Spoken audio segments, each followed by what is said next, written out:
Before time, before space, there was only stillness.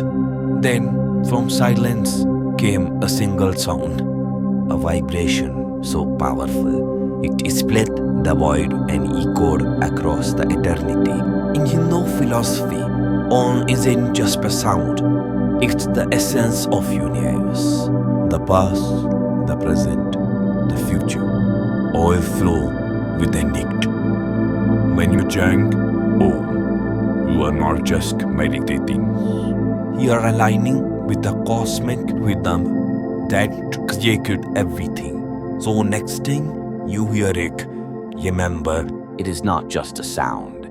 It's the sound of creation itself.